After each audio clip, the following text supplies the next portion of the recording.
পূজা মানেই খাওয়া দাওয়া, পূজা মানেই ইলিশ মাছ, আর ইলিশ মাছ মানেই সেই পদ্মার ইলিশ। কিন্তু এবার পূজায় ভারতে বাংলাদেশের ইলিশ মিলবে কিনা তা নিয়ে শঙ্কা দেখা দিয়েছে। এমন পরিস্থিতিতে বাংলার ইলিশ চেয়ে অন্তর্বর্তী সরকারের কাছে চিঠি দিয়েছে ভারত। বুধবার 11 সেপ্টেম্বর ভারতীয় সংবাদ মাধ্যম হিন্দুস্তান টাইমসের এক প্রতিবেদনে এ তথ্য জানানো হয়েছে।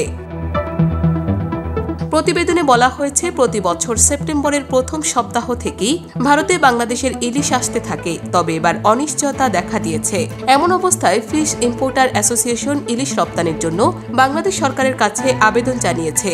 হিন্দুস্তান টাইমস জানিয়েছে, গত 5 বছর ধরে বাংলাদেশ থেকে ইলিশ আমদানি হয়েছে। এবারও সেই রীতি মেনে ভারতে ইলিশ পাঠানোর জন্য বাংলাদেশের অন্তর্বর্তী সরকারের পররাষ্ট্র উপদেষ্টা তৌহিদ হোসেনের কাছে আবেদন করেছে ফিশ ইম্পোর্টার অ্যাসোসিয়েশন। এদিকে বাংলার পাশাপাশি ত্রিপুরা ও আসামেও বাংলাদেশের ইলিশ যায়। বছরভর এবার বাংলার মানুষ বাংলাদেশের ইলিশের জন্য মুখিয়ে থাকেন, আর বাংলাদেশের ইলিশ হলে পূজা একেবারে জমে যায়। গত বছরও 1300 টন ইলিশ এসেছিল বাংলাদেশ থেকে, তবে এবার কতটা ইলিশ আসবে, আদৌ আসবে কিনা তা নিয়ে এখনো কোনো নিশ্চয়তা মেলেনি। দাম যতই বেশি হোক, অনেকেই বাংলাদেশের ইলিশ কিনে থাকেন। অনেকের কাছে বাংলাদেশের ইলিশ ছাড়া যেন উৎসব সম্পূর্ণ হয় না।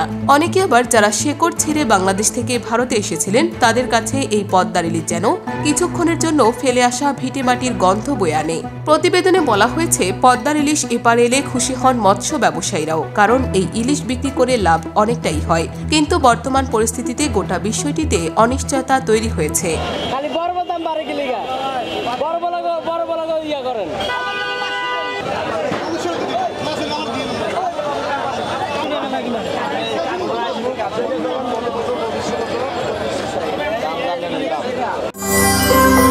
সত্য, বস্তুনিষ্ঠ ও নিরপেক্ষ দৈনিক জনবাণী।